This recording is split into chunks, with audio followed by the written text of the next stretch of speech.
Hello and welcome to yet another episode of Eerie International, episode 460 this week. My name is David from the United States. I'm Andi from Germany. And I'm Dave from the UK. We are reunited again to talk about Bad Taste this week, a 1987 New Zealand science fiction action comedy horror film. A lot of adjectives there. Before we get to that, though, if this is your first time listening to the show, welcome. We are a horror podcast that talks about horror stuff in all kinds of different mediums, whether it's film, TV, movies, podcasts, video games, audio, dramas, whatever it is. If there's a horror tint to it, then we dive in and take a look at it. We've got a lot of episodes in our archive. If you want to go back and take a look, like, subscribe, leave a rating, review, all that jazz. We're on social media, Facebook, Twitter, Instagram. This is episode 460, so, you've got it. We've got it pretty well set up at this point. What else? We got an Gmail address, I should say, eerieinternational@gmail.com. You can send us some longer form thoughts if you would like, much like our good friend Smart Otaku, who reached out to us this very week. Hello, Eerie International. This is the Smart Otaku here to say hello and see how everyone's been. Between the heat wave in my area and the various projects I have in the works, I'm about to collapse. Still, I'm making a lot of progress on a variety of things, and I ain't stopping until I see it to the end. The one thing I'm particularly proud of is that I was able to make a new sculpture for the first time in years, refer to attached picture. Obviously, we can't show the picture on this audio podcast, but did you guys take a look at this figure? I've not had a chance yet. Email? Give me 2 seconds, because I'm literally going to go into the email right now and have a look. Here, I got you. No, I don't. I thought I could copy it, but here, I'll take a screenshot and throw it in our chat. It's all right, because I'm... Oh, cool. Nice. It's pretty awesome. like he's... Smart Taco has sent us some stuff in the past where he's either been, stuff he's found or he's talked about custom figures. I was a big fan of this one. I don't know if this... That's cool. Does he say... Let me go back up to the top. New sculpture for the first time. And that's all he says about it. I don't know if it started as something else, if it's all... I have no idea what the context is, but it looks fantastic. So... Great work there. It's very cool looking. Well done. Yeah, I love it. Let's see here. Let me get back to the email. Anyway, here are a couple of horror-related media I consumed recently and a bonus message. That's all from me. Take care. Recommendations.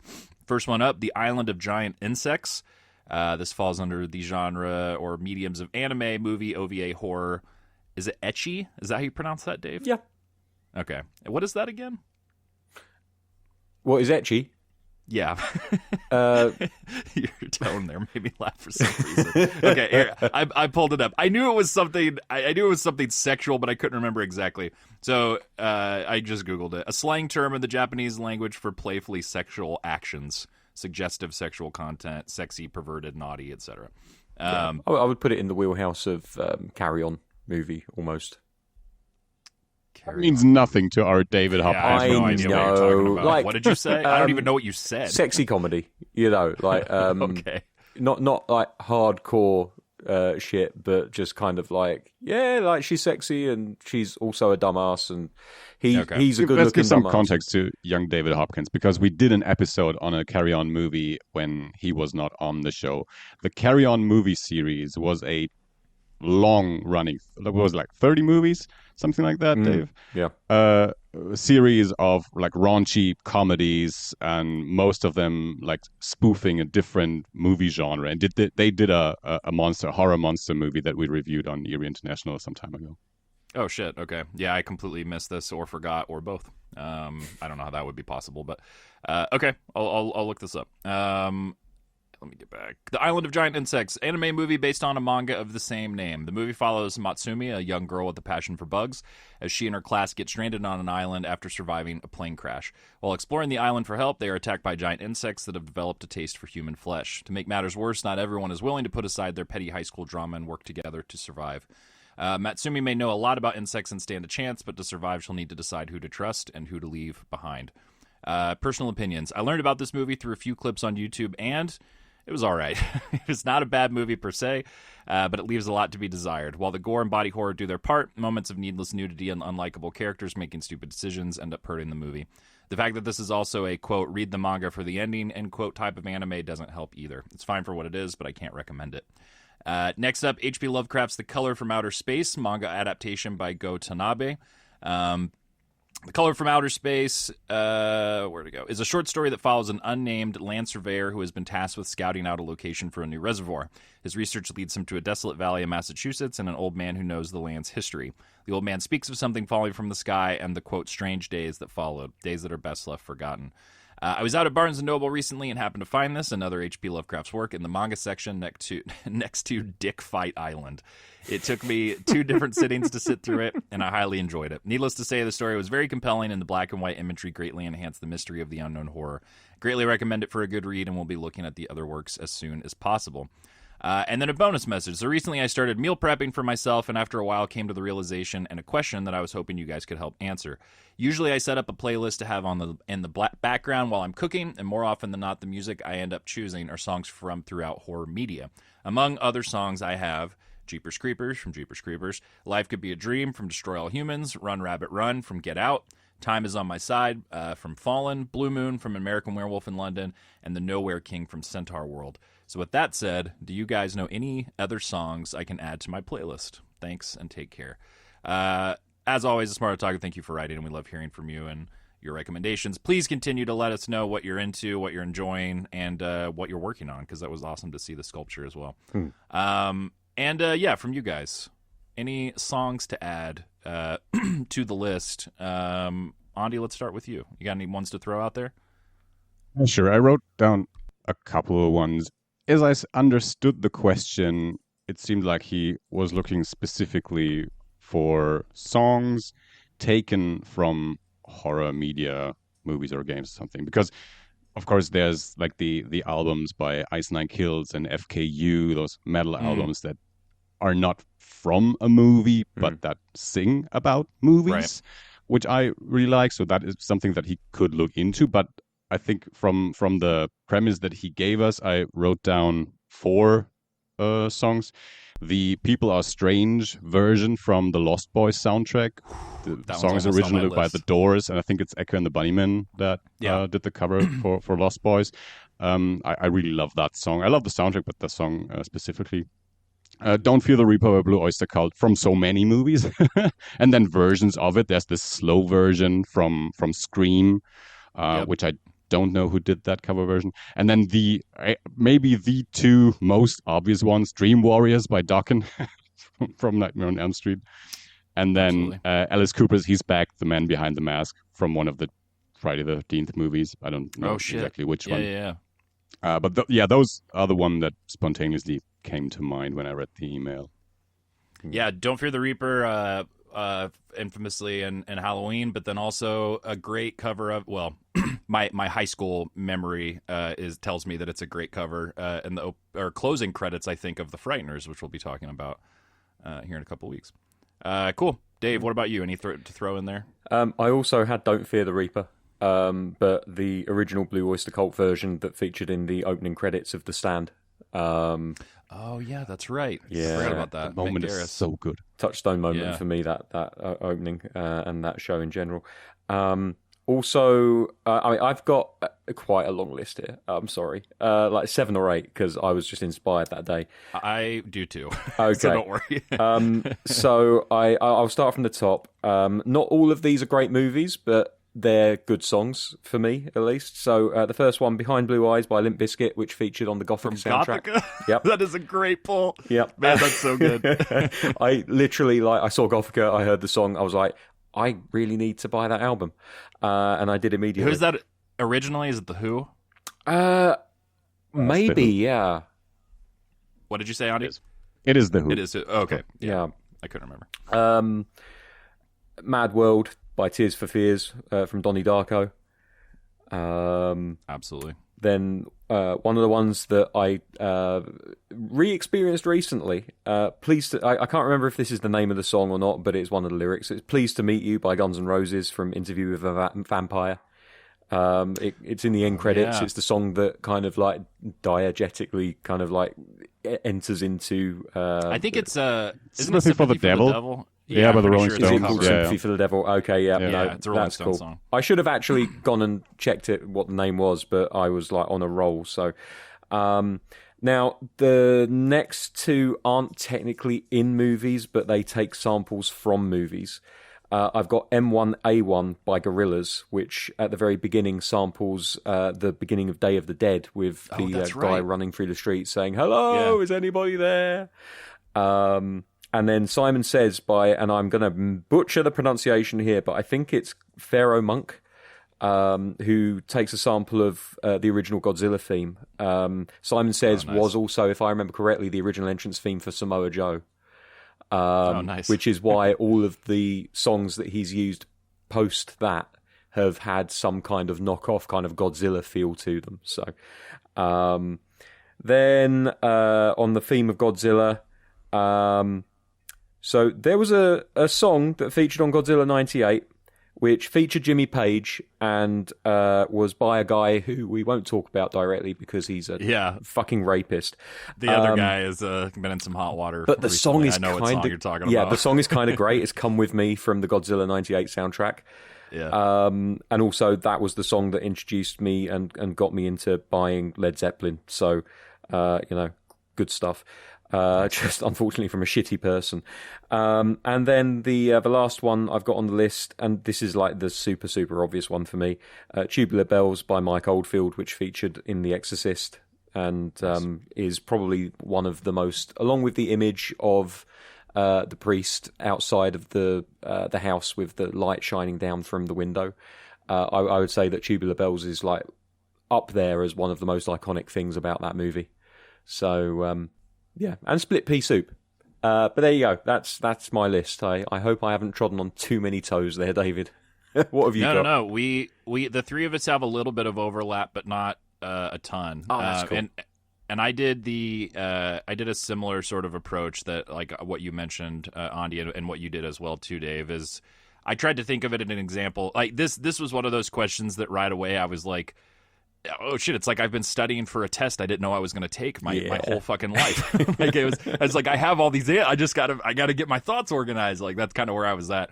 So I tried to come at it from an approach of like either a song that's so wrapped up in because there's so many that I like, that songs that you can look at and be like, oh yeah, there's a scene where that song plays in this movie in this one moment. I tried to look for stuff that was more impactful. Either it was stuff that was meant for the film, or it was done in such a way that it then in my mind became like synonymous and entangled with that movie, like where my head immediately goes. So to kick us off in that exact sort of same frame of mind, Not Pretty Enough by Casey Chambers for the Loved Ones. This is a song I wouldn't normally listen to probably. It's like, I think it's a pop song from the 90s or 2000s maybe. But it's if you've seen The Loved Ones, it's so wrapped up in the plot of the movie and the way that you keep hearing it that it just it intertwined for me. Same way with the Lisa Loeb song in After Midnight. That's the name of the movie, right? Andi, help me out. With sorry, I can't help you. I don't know what you're talking about. I'm trying to remember who made it. Is the Christian Stella? That movie. That's been a while. That movie changed titles at some point, but I think After Midnight was one of the titles. Yeah. Okay. There's a Lisa Loeb song in that, the same thing that kind of gets intertwined. The opening song for the credits for What We Do in the Shadows, You're Dead by Norma Tanega, which I think they used for the series as well, but I couldn't okay. Completely wrapped up in that. This one gets very highlighted in the movie, but it's, again, intertwined for me. Hold Tight by Dave D, Dozy, Beaky, Mick, and Titch from Death Proof, the song that they're listening to when they get in the car wreck that they see from multiple angles from when Kurt Russell hits them. And then also Chick Habit by April March, the very end over the credits. I Think We're Alone Now by Tommy James and the Shondells for 10 Cloverfield Lane. I'm going to start bullet pointing these. The Man Comes Around by Johnny Cash, opening credits for Dawn of the Dead remake. Through the Tulips by Tiny Tim for Insidious. Looking for the Magic by Dwight Twiley Band from You're Next. It's the song that's playing at the beginning on the record when Larry Fessenden's sitting there dead. Hurdy Gurdy Man by Donovan for Zodiac, like the opening kill sequence when they're in the car. And then instead of individual songs, I just wrote down the whole albums for the Lost Boys and Donnie Darko. So that's where a lot of the overlap we had was, because I did the same thing. I started writing down multiple songs for each, and I was like, let's just throw the whole thing out there because there's quite a few. So yeah, I'm sure I could come up with more. Like I had to stop myself at a certain point because I was like, all right, I'm starting to just reference songs that are barely in the movie, and because I have such a strong memory of them. But all that being said, too, I think I'm going to start making a playlist of these myself, too. I have Apple Music, so Smart Otaku, if and when I do that and I have it somewhat put together, I'll reply to your email and send you a link to mine, just so it'll have some more on there. But great just question. looked it up. The movie Jeremy Gardner and Christian Stella was called After Midnight, but before they changed the title, it was called something else. So that's right. I'm sure you remember. Actually called something else. Yes. Yeah, exactly. It sounds like a joke, but it isn't really a joke. It sounds like you just don't really want to tell us. Exactly. You found out, but The Words, Something Else was the title. Yes. Alrighty, let's dive into what we got into over the past couple of weeks. I'll kick us off. I've got a handful of things I can run through really quickly. I read a couple of books. One was a very short sort of, I don't know what it would be classified as, novella maybe, and one was a full-length novel. The first one was Scanlines by Todd Keisling. I won't talk too much about this just because potentially at some point we might do an episode, and I only know that because I sent a stack of books I had bought in Chicago to Andi, and he sent me a screenshot that he had this book written on his list for potential eerie stuff at some point. I liked it quite a bit. Well, I say quite a bit. I definitely liked it. It's one of those things that's pretty straightforward. It is what it says it is. It's indie, not self-published, but like small press horror. I bought it at Bucket of Blood in Chicago, which is a horror bookstore I've mentioned on the show before. Literally, I took it off the shelf. I saw the spine, liked the design of it, had like a VHS font and like scan lines on the side of it, like you'd see in VHS tracking. And then the cover of it made me laugh, and I showed it to Austin. Austin was with me. And right away, it laughed because it was so dark and shocking. The cover of the book is a guy killing himself, like straight up shooting himself in the mouth. So it's not as it's graphic, but it's scanline VHS sort of quality. It's clearly not a real picture, but it's still pretty shocking, which is why it made me laugh, because I was like, holy shit, there's straight up a dude committing suicide on the cover of this book. And Austin was like, oh, I have that. I bought that when we were at Andi, I forgot to tell you this now that I'm thinking about it. I bought that when we were at the I'm trying to remember the name of it. I brought it up on the show. I talked about it, but I think it was last summer. There was like a horror convention sort of deal at at indie a brewery. book show at the brewery. Yes. Yeah. That Andi had actually across the world in Germany told me about, that was happening minutes away from my house that I did not know about. And it was awesome. There were a ton of horror authors there. I picked up a bunch of cool books. And Austin bought it there specifically because Daniel Krauss at some point, I think maybe when Austin had interviewed him, had told him that he loved that book and wished that he'd come up with it, blah, blah, blah. So I ended up buying it kind of because of that. It was first just like a shock value kind of thing at the beginning. And then the premise of the book is essentially, and this is kind of why I resonated with it. It's very, I don't know how old Todd Keisling is. It feels like, if I had to guess, probably slightly older than me. I'm 36. But it felt pretty close in terms of the era that I grew up in and the references and, kind of the overall like sort of vibe of everything. The book is about some kids who see, they come across this video on the internet when they're trying to download porn, and they get this other video instead. They're using like Kazaa or something. And it's basically like what's the dude who killed himself in real life that's on Bud Dwyer? The news conference thing. It's basically like a sort of a riff on that, essentially, this video. But there's a haunted media kind of aspect element to the story too. So after they see the video, they're starting to see this dude's face everywhere, and it's completely ruining their lives. And it's told sort of in like flashback and also a diary that they found from one of their friends. And so the atmosphere, the vibe of it, again, it doesn't necessarily do a ton more than that sort of setup, but I definitely enjoyed it. One that I did read that I didn't enjoy that much was this book called Incidents Around the House by Josh Malerman. So Malerman's a big horror name at the moment, and has been for a bit. He wrote Bird Box and was in a band, maybe still is in a band, had written like, I forget what the anecdote is, like 10 or 15 unpublished novels or something when he got his first book picked up, and so he had this huge backlog of stuff that he started putting out. And this was one, so I knew about Bird Box, I think probably more so because of the movie. I've never really had a ton of interest in it, so I not sought the book out, didn't watch the movie. I've been aware of Malerman, I think because his output is so high, and a lot of his books I feel like have become pretty popular, especially on online, book Twitter, book talk, whatever you want to call it. And this was one that I had seen mentioned and recommended quite a bit from a lot of people. And so, yeah, I was at Barnes & Noble last week or earlier this week and picked it up kind of on a whim. It's narrated from the perspective of like a 7-year-old girl. She's the daughter in this family, just her and her two parents, and they live in a house. And she has seen what she calls this sort of entity or whatever she calls Other Mommy that kind of looks like her mom. So it has like a good kind of cool possession, ghost setup, Coraline, like kind of dark Coraline premise. And then the formatting of the book is very intense. It's not quite as wild as reading some other stuff that's out there in terms of formatting and punctuation and stuff like that, but it is done in a very specific way to where it's kind of, there's not quotation marks. It's done, a little bit more free flowing since it's from the perspective of this kid. I don't know, man. It wasn't horrible. I think it was kind of a shrug from me by the end of it. I liked the approach. I liked the formatting. Apparently the audiobook is even more effective because the audiobook narrator is a little girl, so it kind of pulls you in even more. I read that later. I read the book, so I didn't listen to it, but and yeah, I thought all that stuff worked pretty well. I thought it had some creepy moments in it.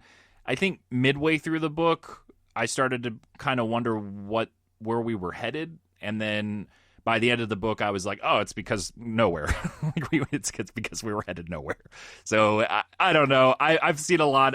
I've since looked up reactions to it and reviews and stuff, and have seen a lot more division than I initially saw. A lot of the posts I've seen that didn't like it are kind of in the camp of like, man, I had this recommended from 1 million people, and I don't understand why. So I don't know if it's one of those situations where it just kind of hit at the right moment, and it's been one of those books that kind of took off. It's getting adapted into a film called Other Mommy, with Jessica Chastain plays the mom. So I don't know. Based off the trailer, based off of how that does, I could see myself watching the movie potentially. But by the end of it, I think it helped because of the formatting, because of the style. It reads really fast, so it's easy to kind of blaze through it. I mean, I read 300 plus pages, and I read it this week. So, yeah. But it was okay. I was talking to Austin about it the other day, and I was like, I'll probably look up and kind of see if there's a consensus on what Malerman's best books are, or like top 1 or 2, and try one of those, kind of give him another shot. Because I did buy this one completely random without really doing any kind of research. But so far, yeah, and I don't know, wasn't necessarily my speed. And then very quickly, just bullet point some stuff. Shin Godzilla got a re-release in theaters, 4K. I went and saw that with my friend Sean. It was great. I'm a big fan of Shin Godzilla, so I mean, I kind of knew going into it, obviously, what I was getting into, and it was great to see it in the theater, which I'd not been able to do. I watched a lot of animated stuff this week too. A lot of Dragon Ball Z with my kid. Studio Ghibli Fest is going on again this year, and we went and saw Ponyo earlier this week, which we had both seen, and then I watched the Neja movies, the original from 2019, and then the new one, which the A24 just did a dub of in English and re-released in theaters in America, that came out this year. I briefly talked about these movies with Andi. Dave, are you familiar with this series? I'm not, no. I mean, it might just be that I'm blanking on the name, but it certainly hasn't rung a bell. I could for be me. pronouncing it wrong too. It's No, I don't know. NE space ZHA. No, that doesn't ring a bell for me at all. It was brand new for me too, more or less. I started to see people talk about it and kind of hype it up as this, huge animated, amazing. So it's the second one now. Last time I looked it up anyway, is like the highest grossing animated movie of all time. It's made like almost $3 billion. So obviously most of that was in China. And it was released in America earlier this year, I think like in February, and then A24 capitalizing, I think, on the success that it's had overseas. They did this new dub, which I don't know. I need to go back and look at the comparisons because the first one I watched dubbed, and the only voice I noticed that was different in the second one was his mom, who they had Michelle Yeoh do the voice of in this A24 dub. Man, I fucking love Michelle Yeoh. I think she's great. Absolutely not the right choice for this movie. She sounds 20 years older than the mom should sound, and significantly older than she sounds in the first movie. But anyway, other than that, but yeah, it's like rooted in an ancient, like Chinese Journey to the West style mythology called Investiture of the Gods, I want to say is the name of it. And there's a bunch of different characters, and Neja is one of them. So the second one they're both good. The second one in particular has some of the most impressive animation I've probably ever seen in my life. I mean, it's CG, but it's so it's that specific style, but it's this like martial arts like fast paced. Honestly, a lot of it, there were moments in it that I saw that one with Sean too, that we were both like, man, this feels like modern CG top shelf amazing animation Dragon Ball, like Dragon Ball Z sort of fights and speed and movement, and a lot of I never remember how to pronounce this word. Is it wuxia? WUXIA? Okay. Oh, I don't know actually. Like, it might be. Yeah, I'm not sure. That film, the like subgenre of martial arts, Chinese, like Crouching Tiger, Hidden Dragon, where they're like, kind of sort of flying / floating in trees and branches and stuff like that. It has that sort of energy to it as well. Not horror, definitely has tons of monsters and creatures and stuff like that. But yeah, was great. Really, really enjoyed that. Oh, nice. I have to say, and that's. Yeah. Sorry. No, I was going to say that's it for me this week. So okay, yeah, Chinese animation tends to be a bit of a blank spot for me. Me too. It's something that I'm interested in seeing more of, but what I have seen so far has not been the best, and I think that's just that I've not got access to much of the better stuff. So this might definitely be the thing that I need to get into. I think it's called Donghua. That's the Chinese colloquial word for animation that is okay. It's kind of their word in the same for way anime. that Japan calls it anime. Yeah. I've probably butchered the pronunciation, but this. No, I'm in the same camp. I've seen.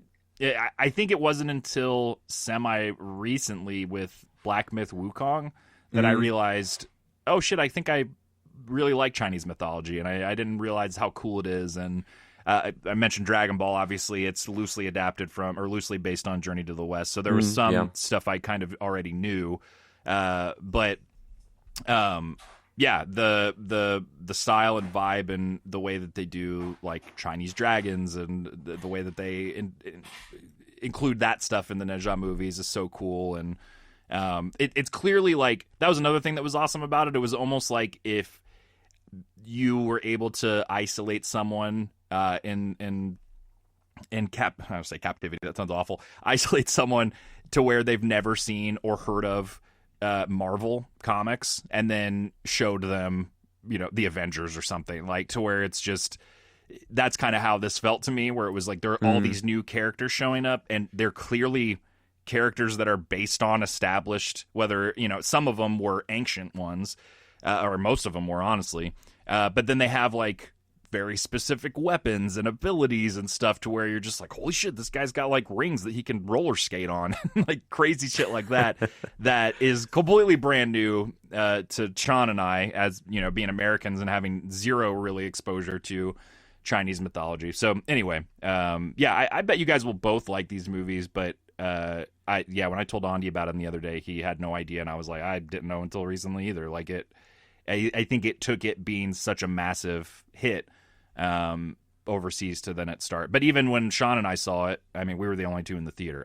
I'm in Indiana, granted, so it's not like it's going to be a hot spot for Chinese animated movies anyway. But even still, I think it's, at least in America, I think it's pretty underseen, and people aren't as aware of it.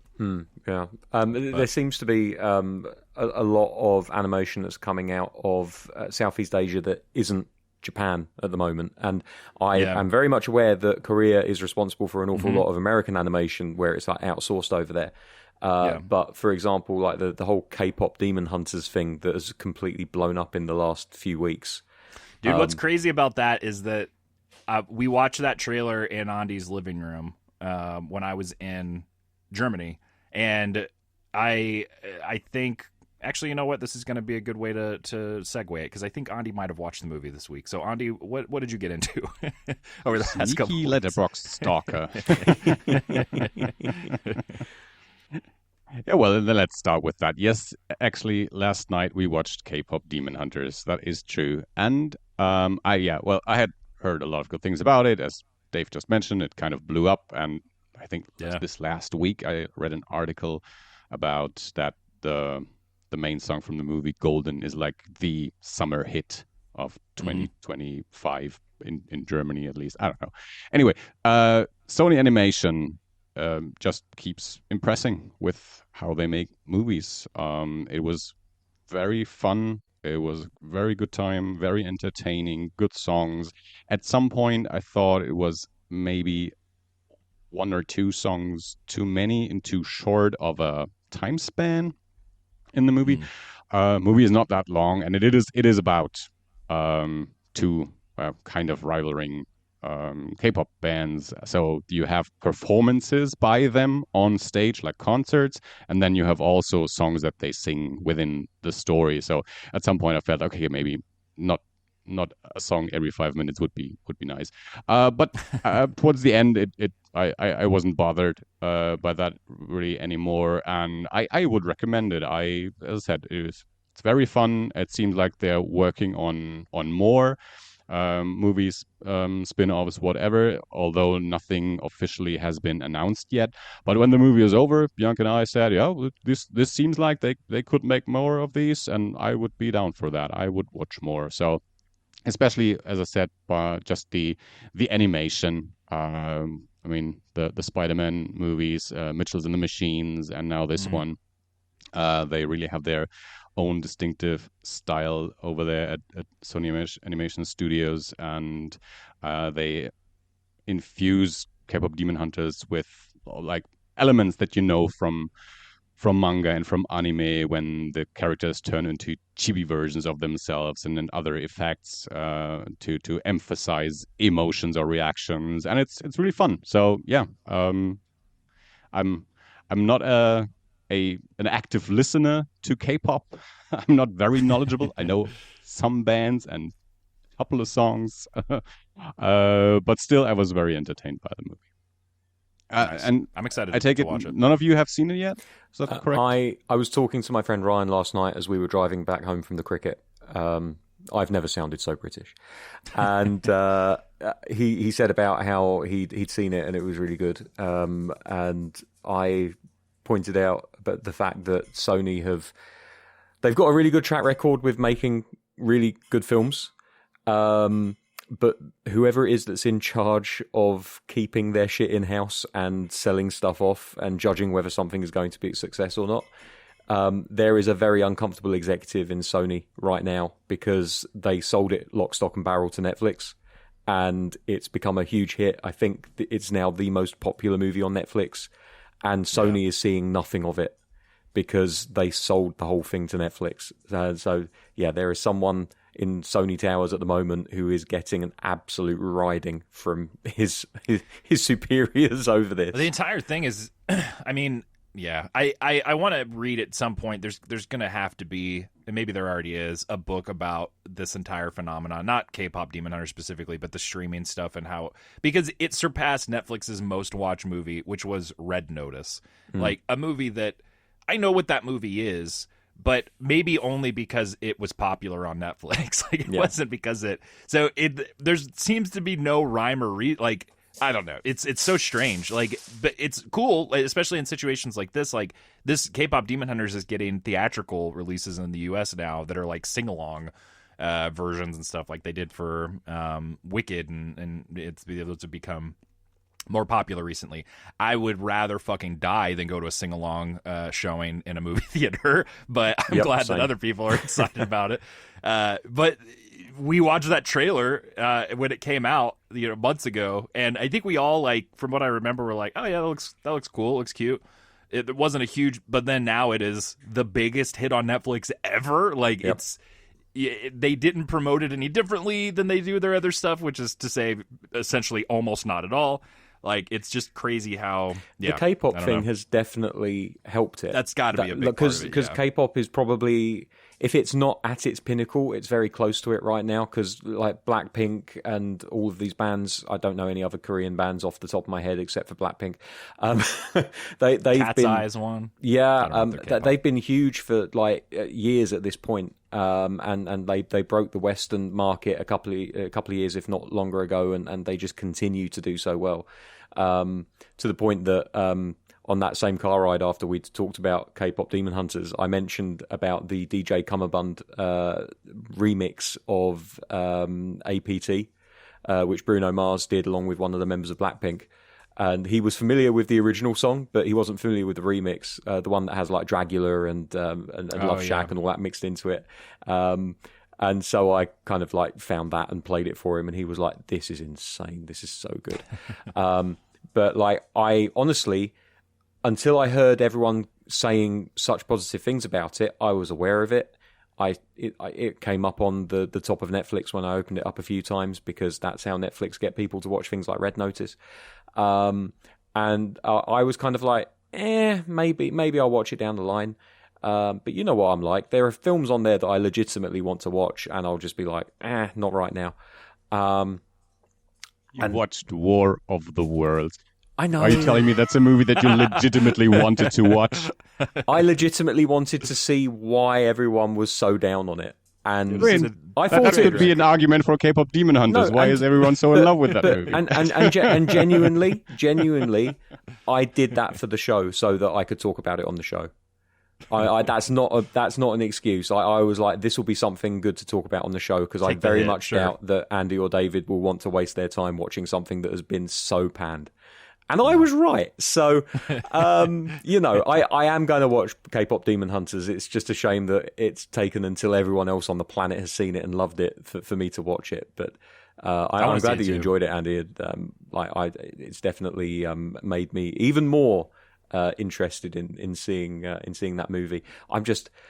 For once, I would like Sony to make a good decision where it comes to... They make fantastic movies, but their decisions around those movies have been absolute trash for a couple of years at this point. Like the second Spider-Verse movie that came out, like, it was a great movie, but there were a lot of stories in the background about how people were having to work very long hours to get things done.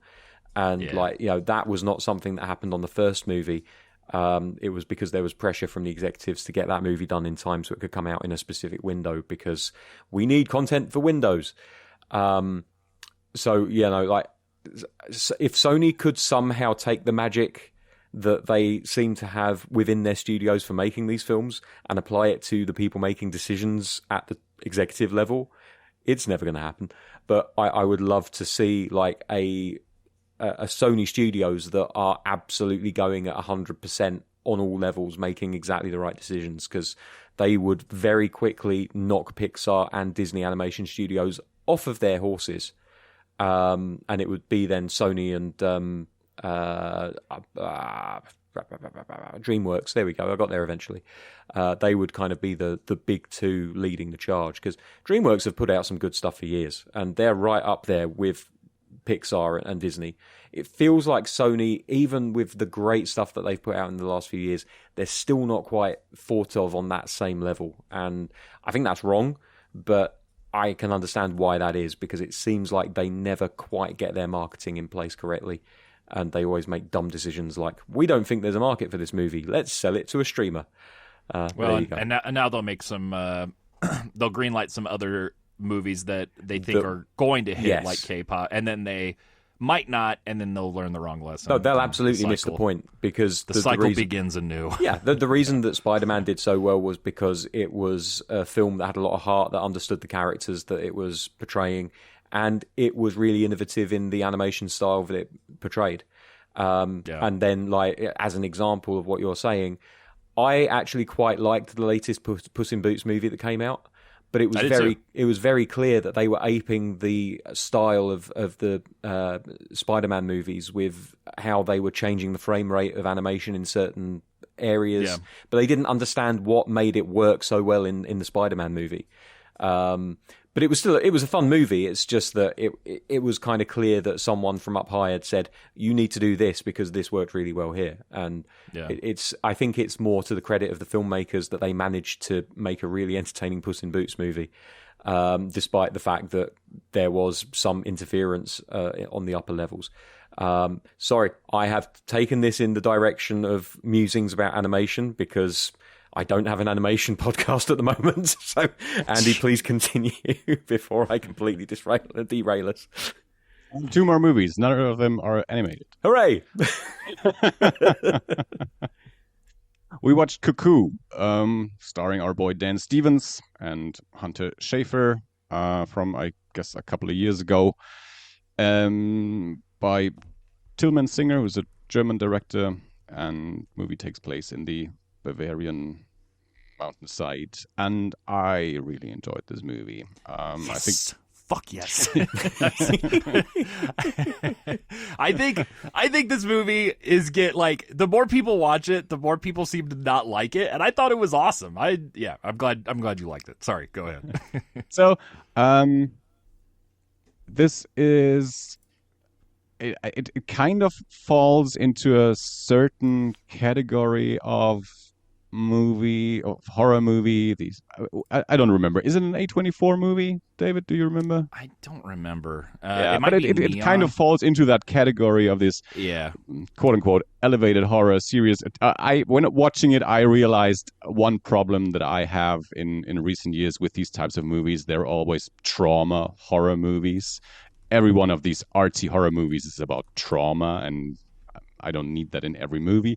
But what Cuckoo, just to my own taste, does correctly is that it infuses this trauma horror with some Twilight Zone sci-fi shit and a proper shootout at the end. So it infuses the artsy trauma horror with proper, like, B-movie genre elements. It doesn't go as far as I make it sound right now, but that is something that I really enjoy. I mean, Dan Stevens, he's always great. His German is fantastic. We later on realized that he had learned German in school, and they had family friends in Germany and visited often. So, but we watched it in English, but it takes place in Bavaria, so he speaks some German in the movie, and we were very impressed with his German. But then we realized he didn't only learn it for the movie.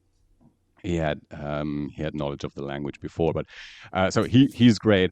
And Hunter Schafer was a lot of fun. I think this is the first thing I've seen her actually in. I was aware of her as an actor, but I don't think I've seen anything that she was in. And yeah, so I really enjoyed the movie. I can only recommend it, and if you haven't seen it yet, maybe it does something for you. This this mixture of artsy trauma horror with some proper Twilight Zone-y crazy ideas and a shootout. So I liked that one. Nice. Glad you liked it. And then another movie that I watched in preparation for Fantasy Film Fest, which is coming up in like roughly a couple of weeks, and there they show the remake of the 80s movie Deathstalker. So I watched the original Deathstalker from 1983, sword and sorcery barbarian movie with proper rubber makeup effects and monsters and stuff. And as those B movie barbarian genre movies from the 80s tend to be, very misogynistic and aggressive towards women, many naked women, and the old like James Bond tactic of I as the male protagonist of the movie am being aggressive towards you, and I'm going to sexually assault you, but within seconds you will be really into it as the woman, and you will just desire me, and so yeah, those elements of course are in there. I'm assuming the remake will not be as laden with such elements, but the trailer for the remake looked nice. It's done by the guy who made Psycho Gorman, which I have not seen. And but it looks like a proper bad movie Bible movie. And I mean, the original Deathstalker is a bad movie Bible film. That is what Rob Hill is always talking about. Not only that type of movie, but definitely that series. I this week listened to a podcast where they interviewed Rob Hill, and Deathstalker 2 come up several times within that conversation. So, yeah. And that's my list. Those 3 movies. One more thing that I want to mention, because I had a minor mental breakdown this week, because I the whole year I prepared for the moment, and then I missed it by a month. That a month ago we had our 10-year anniversary. August 5th, 2015 was when we released the first 3 episodes in a row, because we had recorded several episodes beforehand. I think like in June or something. And then August 5th, 2015, we released the first 3 episodes. And ever since, we've been releasing new episodes almost every week, except for taking a break here and there. So yeah, happy 10th anniversary, guys. And a month. Happy anniversary. Yeah, guys. 10 years is crazy. It's insane. Cool. That's it. All right, Andi. Dave, what you got this week? So, funnily enough, Andi mentions the Bad Movie Bible. And the first thing on my list is the Bad Movie Bible, because there was an episode about Mad Max ripoffs. And I had to watch it. Of course I had to watch it. And but I mean, what can I say? It's more of the same great stuff from the Bad Movie Bible. Plenty of movies that I've never heard of that I will never watch. A few movies that I was aware of that I have watched, and a few movies that I was aware of that I've not.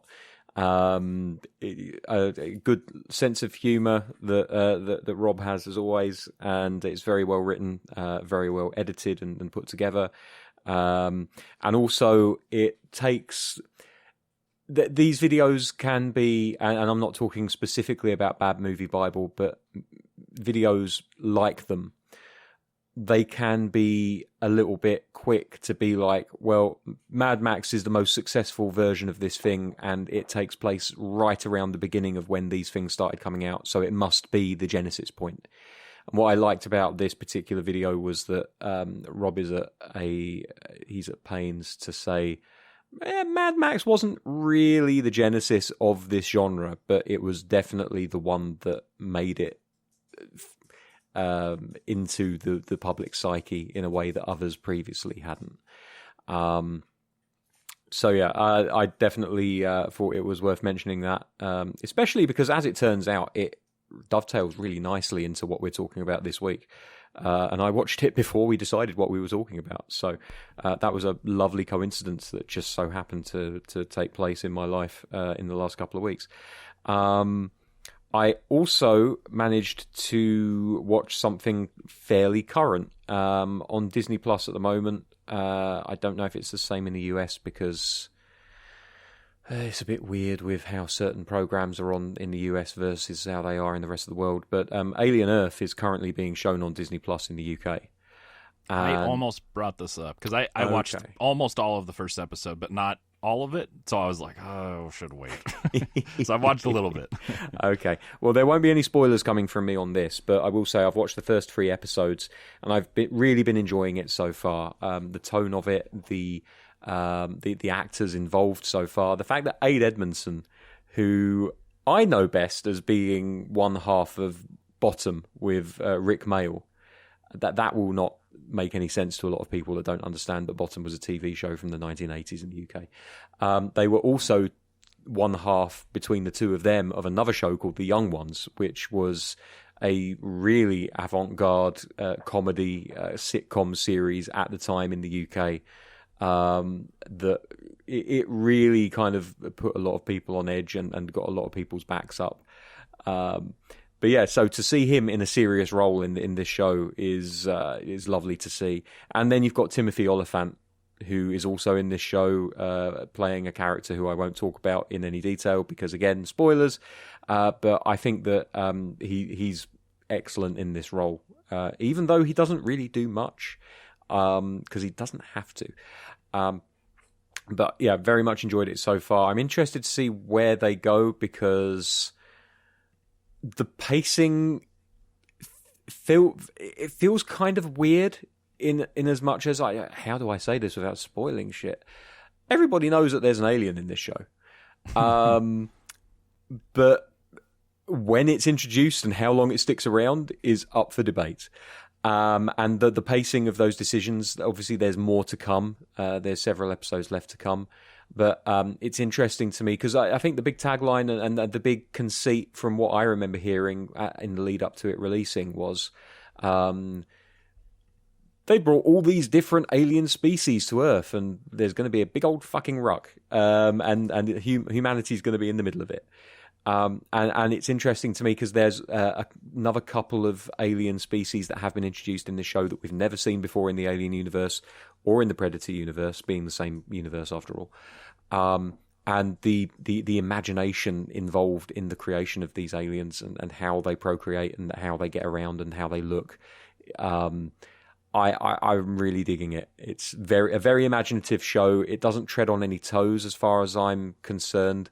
I've seen some reaction to one of the episodes where they say, "Oh no, it's completely retconned the way that the genesis of the aliens," and I'm like, I don't care. I just want to have fun, you know. Like, do I really care whether or not David was involved in the creation of the alien as we know it? No. Also, not dude, really. this just like a minor. This is just a little pet peeve. I have not even a pet peeve. Just the way I've always thought about that universe. I never watched Prometheus thinking, well, this is the inception or origin point of everything that we've seen. It all comes to it's a massive universe, like literally massive. There's all these different planets, all these different corporations, people, androids, humans. Like the idea that it's always seemed crazy to me that people have wanted or expected some of these things to line up and it be the answers to everything because of to me, it's always just been like, this is what these people are doing. Like we've already done this with Alien Resurrection. Alien Resurrection is set thousands of years into the future and it's other scientists fucking around with xenomorphs. Like there's no, I don't know. People don't get hung up on that. So it's weird to me that there's been some of that where it's like people are worried about the canon and it's just like, it's just what's happening over here at this moment in time. Like it's a massive universe. It doesn't have to all be connected. Yeah. Like, anyway, that's my and you know, rant. Like the genesis of the xenomorph as we come to know it as well. Thinking about the fact that like the engineers and these alien eggs have obviously come across each other at some point before and all the goo and everything. And as you said, it's a very large universe. It's completely possible that what David was fucking around over here was also happening somewhere else organically and happened at a much earlier point. And, you know, it's just, getting hung up on date lines and things like that and being like, well, that can't have happened because this didn't happen until after Prometheus took place. And it's like, well, that you know of. Right. So and especially after the first film, like once you get to aliens, there are so many. So I understand it with the first film and the mystique around that. And we had the space jockey for a long time, which, you know, Prometheus later explained was an engineer. Like there's aspects of it that at a certain point had a lot of mystery, but now it's just like we've seen thousands, hundreds of thousands of these xenomorphs. Like some of them might be might have been messed with and tampered with or messed with and stuff, Weyland-Yutani, whatever, in labs. Some of them might not have been, but the idea that we have to like explain all of it, I don't know. It just, to me, seems exhausting. It's like, who fucking cares, man? Like this isn't like it's a singular character. Like a xenomorph is one of, it's a bunch of them. Anyway. Then also, like, I don't know why I'm so mad about this. No, it's cool, man. It's cool. One of the best things about this show so far has been the way that they explain how the Earth has been divvied up between organizations. So you've got like Weyland-Yutani that owns, I think, like North and South America, if I remember correctly. And then there's the Prodigy Syndicate, which is basically just like, what if Elon Musk was a lot younger and a lot more annoying? And they kind of own like islands in Asia and places like that. Everything has been divvied up among the super rich. And it presents the Earth as being, because we've never really, and I think that was the whole conceit of this show. We've never really seen that much of Earth to know what exactly it's like. Like, we get clues from the way that people interact with each other on ships and the way that they interact with the higher-ups at home. And but we've never lived in that environment for an elongated period of time. And it's really cool to actually kind of like go to Earth and experience what it is imagined to have been like in kind of like the late 2100s. So yeah, I'm looking forward to watching episode 4. I haven't watched it yet. I should have done, but I shall probably watch it later today. And I'm interested to see where it goes. There's a lot of moving pieces and a lot of relationships going on and a lot of treachery that could potentially be happening. And just in case you weren't aware of the fact that Alien is now owned by the Disney Corporation, there's an awful lot of Disney animation that gets shoehorned in the first couple of episodes. And like the concept, which is in the trailers, so I don't feel like I'm spoiling anything with this. The concept of a human consciousness being put into a synthetic body is one that I find quite interesting in this universe, because it's not something that I feel like we've seen in any of the films previously, which means either it was a massive success, but they decided to destroy the apparatus that was made it possible, or it was a massive failure, and this is the story of why it didn't come to fruition. And I'm really looking forward to seeing which way the wind blows on that one. So I would recommend this very highly. I think it's very well written, very well acted, and I think there's a lot of it. It does a good job of mixing all of the genres from across most of the Alien movies. You've got the haunted house aspect of the first movie in some aspects. You've got the kind of the more kind of like militaristic action movie from Aliens in there as well. There's kind of like a little bit of the, well, we have questions and now you're going to get answers thing coming out of the Prometheus movies and you know, all that. So I think it does a pretty good job of balancing all of the different types of movies that Alien has inhabited down the years. Whether or not it sticks the landing, I've got no idea. But I'm interested to see how they go along. And also it's quite interesting to me the way they end all the episodes is with like a piece of pretty intense rock music, like very different tracks every time. And that didn't kind of feel like the sort of thing I was expecting from the end of an Alien Earth episode, but I'm here for it because I love me some heavy music. So, yeah, I would definitely recommend checking that one out.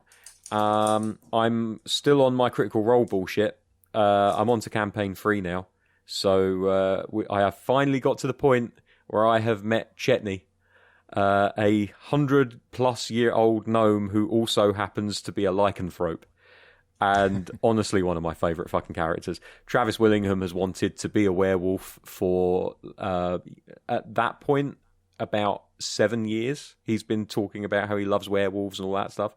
And he's finally managed, at this point, to shoehorn a lycanthrope into his character. So, very happy for him. Also, like, there's a character in there played by Marisha Ray called Loudner, who, as best as I can make out, is an undead warlock character. and she is the creepiest fucking thing I've ever seen. And like, she takes great delight in playing that character, and everyone else takes great delight in constantly reminding each other and her how fucking creepy she is. Just the chemistry in this particular campaign seems to be really fun. And they started off the show by fighting reanimated, inanimate. Actually, can you reanimate furniture? I suppose at one point it was a tree, so technically it's kind of inanimated. But it's reanimated chairs and tables, which is kind of a callback to one of the jokes from season 2, where they were like, they found a guy tied up in a chair, and they were like, "What did the chair do to you?" Like, they were convinced like the chair was a bad guy. So Matt made a chair into a bad guy in campaign 3, and I'm here for it. And off the back of that, I mentioned that I've been reading Incarcerate for the last few weeks. I've made no progress on that book in the last week or so because I'm a terrible reader. But I did need to renew the loan of the book, so I went into my local library a couple of days ago, renewed the book, and as I was walking out, noticed a poster just tucked away in the corner saying, "Hey, you! Are you interested in Dungeons and Dragons? Would you be interested in joining a group?" And so I've registered my interest for joining a Dungeons and Dragons group, which could potentially be playing a campaign starting in October down at the local library. Nice. So I wanted to do it for a while. I thought, I'll register my interest. Whether or not it takes off or not, we don't know. But if it does, I'll give it a little tickle and see what happens. And then the only other things that I've done in the last couple of weeks has been only Andi and Bianca and Stephanie and Melanie came over to watch some wrestling, and I also saw the wrestling. So myself and Andi and Bianca went to watch Rev Pro at Crystal Palace Sports Complex for a couple of nights in a row. It was their 13th anniversary show, as well as, we thought it was going to be 2 nights of anniversary, but the first night was actually like Global Wars or something like that. So essentially kind of like Forbidden Door, but for Rev Pro. And it was a really fun time. There was a few people that turned up that I wasn't expecting to see.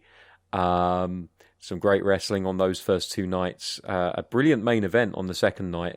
Shah Samuels is now the Rev Pro British champion, having put his career on the line. And it was a very bloody street fight. They went out around the crowd and threw shit at each other, and there was much merriment involved. And I actually managed to see kind of backstage. If you on the way out, you could see into the gorilla position where they go back through the curtain, and everyone was waiting there for him to give him a pat on the back and a clap and to congratulate him. So it was nice to see a person that's quite clearly like very liked backstage to have that kind of success. And then there was AEW Forbidden Door, and we saw a cage match in the main event where Tanahashi nearly killed himself. And Will Ospreay thankfully didn't kill himself, and many people spilt much blood, and there were tables that people were thrown through, and Darby Allin was in the match, so I don't need to explain how the match went because it's Darby Allin. It was fucking nuts. And yeah, it was a great time, and probably the most horror adjacent thing that I watched that entire weekend. It was a good time. So thank you to Andi and Bianca for not so much for coming over, because you guys were going to come over anyway, but for making it such a fun weekend. And can't wait to do it again next year. And that's it. That was everything for the week.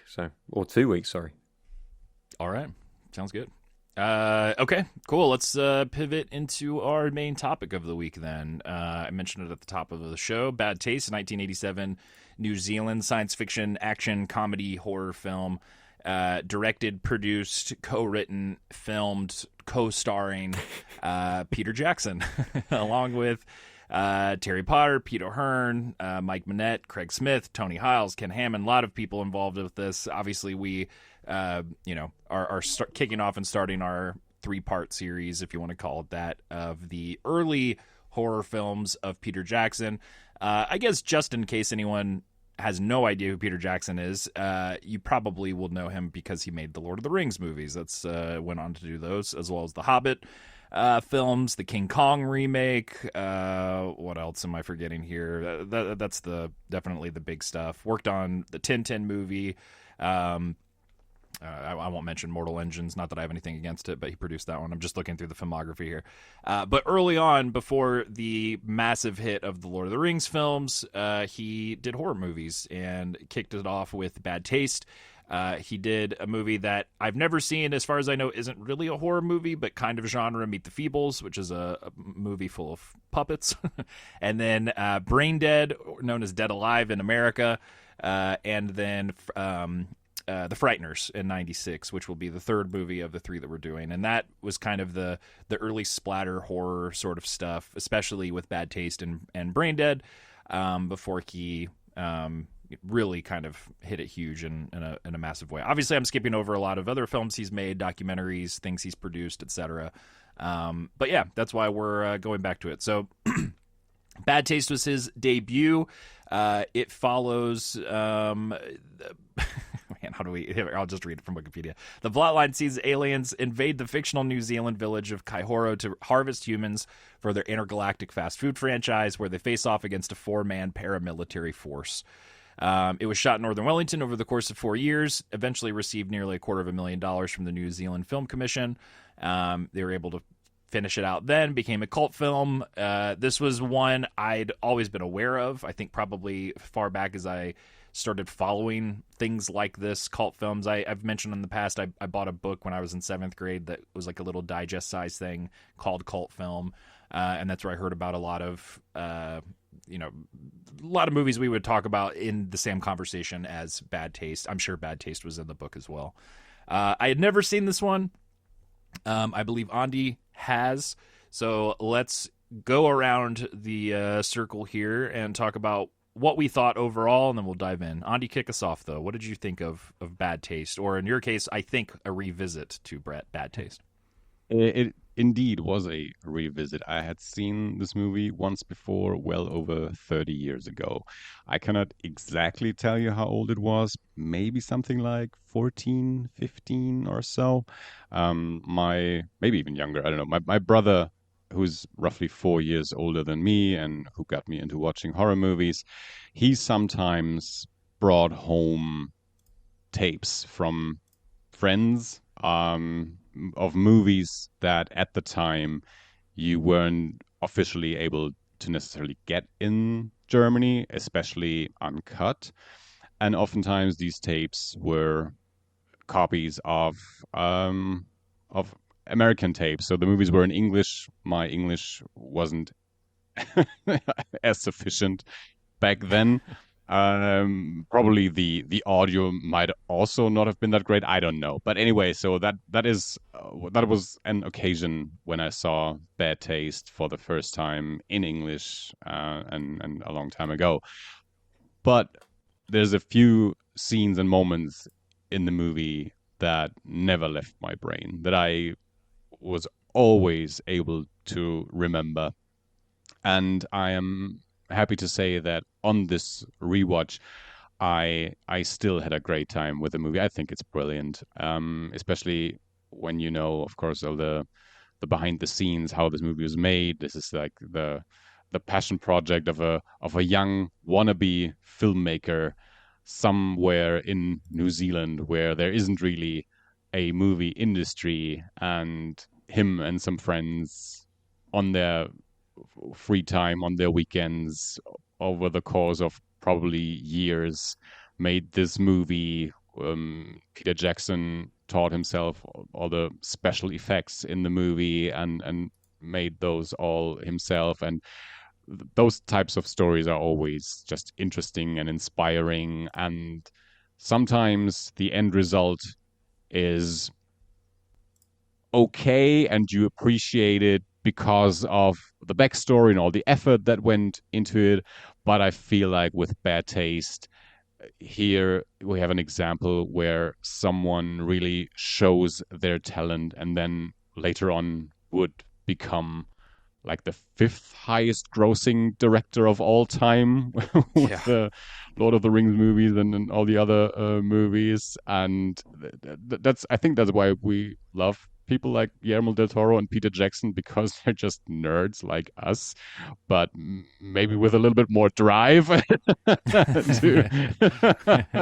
to actually make these things on their own terms, and then becoming successful for some reason. So I am of that age where I saw these movies probably in the early 90s as a young guy. So I knew these directors, and then suddenly towards the turn of the century, Sam Raimi's gonna make the new Spider-Man movie, and Peter Jackson is gonna make the Lord of the Rings movie. So okay, these are the biggest Hollywood productions of that era, and you get these guys that I know as the splatter horror directors. It was a very weird moment. And I know younger people, probably like yourselves, got to know these people because of these big productions. And then if you had the interest, you went back and found out they made these rubber splatter movies before they became the big Hollywood directors, which is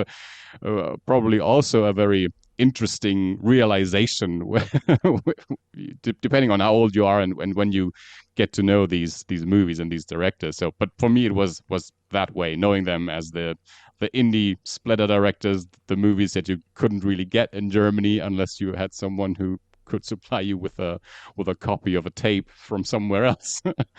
And then they made the biggest movies in the world. So I think this movie is brilliant. It's very funny. The effects are very well made.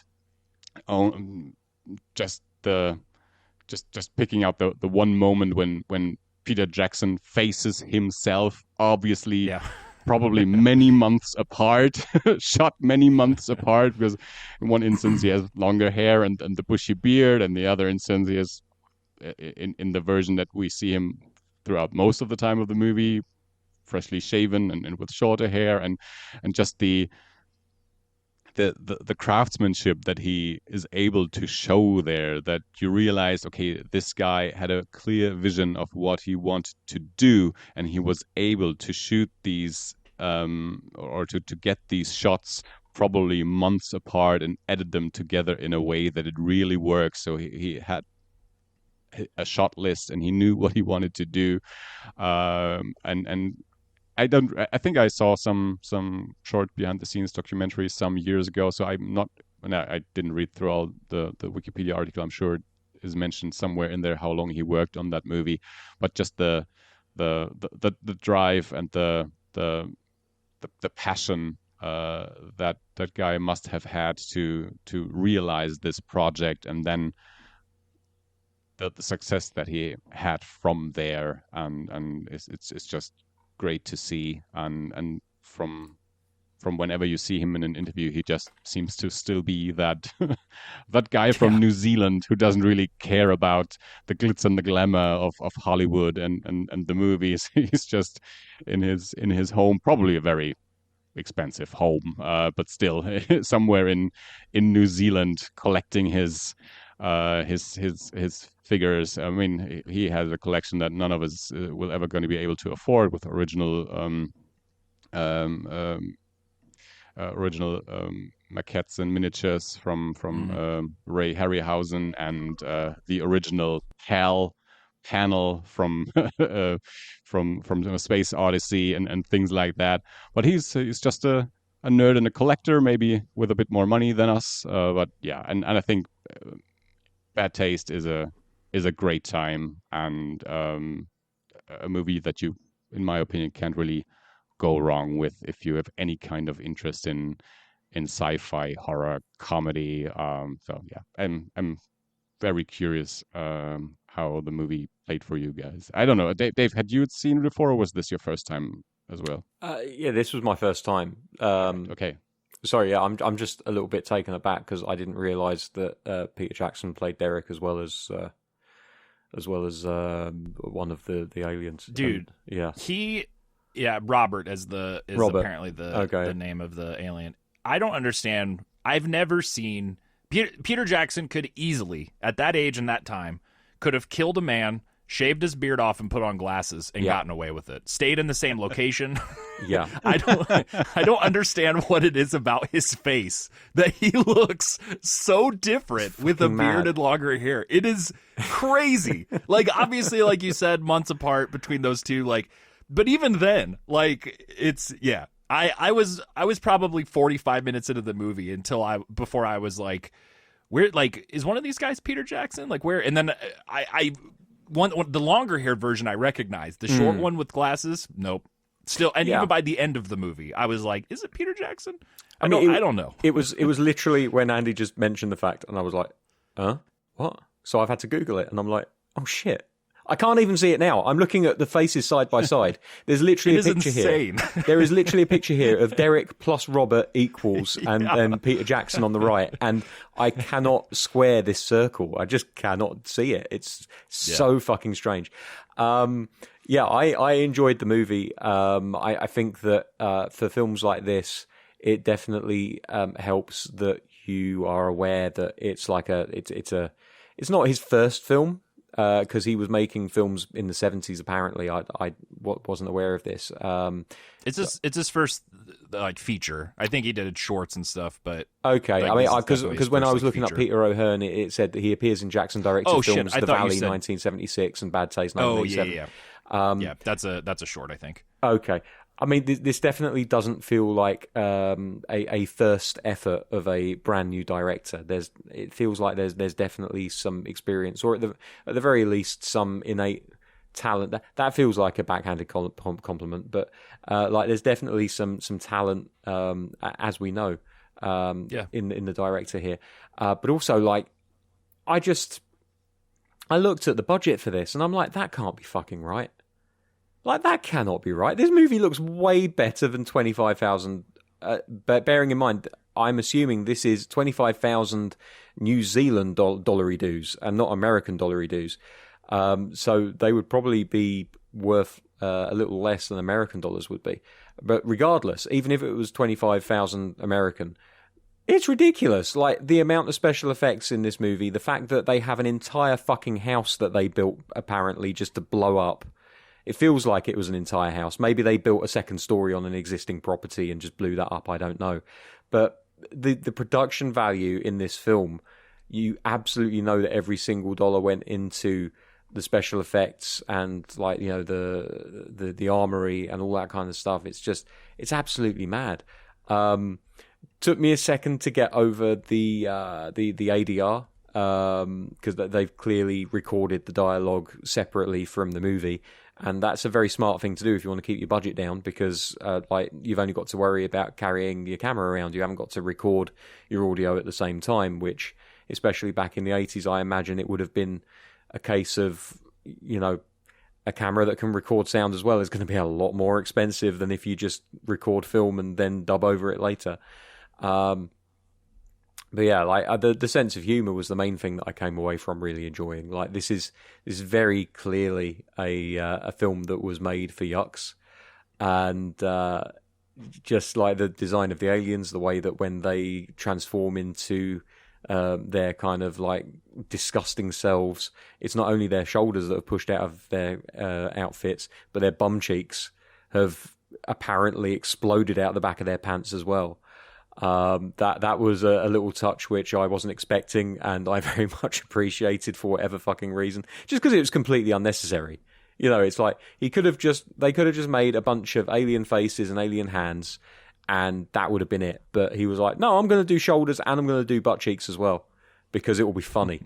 The completely unnecessary design of the car with the Beatles driving it, and then kind of having like, it just had like a wooden dining chair in the back for the actual driver, which is just like, you go to all the effort and then you're like, well, look, people aren't going to see this necessarily, so let's just like do this as quickly as possible. So here's a pine dining chair from my mum's dining set. Please don't break it. Put it in the car and we'll get it to work.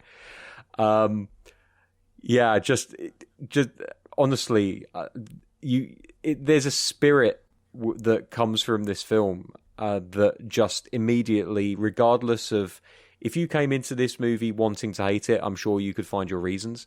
But most people coming into it brand new, like I was, that were, you know, just going to take it on its own merits. I think that the humor and the amount of obvious work that went into it just immediately win you over. There were a couple of moments, and bearing in mind, like you've mentioned already, that parts of this movie were filmed months apart. There are some moments when Giles looks very obviously as though he's wearing a wig, and other times where he's just got his own hair. And again, I don't mind that, because I was just like, okay, this was clearly filmed separately and apart, and he changed his hair since, so they had to like get a wig on him to finish the bit. But yeah, just like continuity was maybe a slight concern for this film. But again, it's just such a fun movie that was obviously made by a bunch of people that are having a great time. And I think that goes a long way in buying some allowance for these things. It's just from beginning to end, it was just a really fun film. A great sense of humor, some very gory scenes. The part where the Robert character is just sitting there eating the brains of his recently departed brethren was completely unexpected. I don't know if he just had a bowl of cornflakes in there or something, but it looked like he was really enjoying it. Scene where one of the two boys had to drink the green chunder out of the glass bowl, and apparently very much enjoyed it. I like that for two reasons. First of all, because how disgusting it is, but secondly, because it subverts the expectation by being like, actually, it's really delicious. This is basically the alien equivalent of getting your milk from a cow. Different orifice, but still tastes delicious. So yeah, I really enjoyed it. David? Yeah, I think we're pretty much 3 for 3. I have a slightly different path to it that I think informed kind of not necessarily my expectations, but what I thought the movie was going into it. So I had to kind of adjust to that. Yeah, I mean, it was so definitely. So like I mentioned at the top of the segment, we're talking about bad taste. Then we're going to do Brain Dead, and then The Frighteners. And in high school, Lord of the Rings, honestly. So Lord of the Rings came out slightly before I was in high school. The first one came out when I was in 7th grade, and I went to go see it on my birthday with some friends, and my dad took us, and I went into that movie kind of expecting like it's the big movie everybody's talking about. Like I want to see it because of that, but like fantasy had never been my bag, especially fantasy like that. So high fantasy, that kind of the origin point for a lot of stuff that has then become massively popular in the years since and informed so much stuff. And so that was the first kind of exposure I had to something like that, and made me realize, oh, I really like this, and I think this is a great story, and I didn't realize I was into this stuff. So that was absolutely my entry point for Jackson, and then after that I started to go back. So I was always aware of Bad Taste and Meet the Feebles are the two kind of early, more transgressive ones that he made that I'd not seen. But I went back and watched The Frighteners in high school, went back and watched Brain Dead in high school.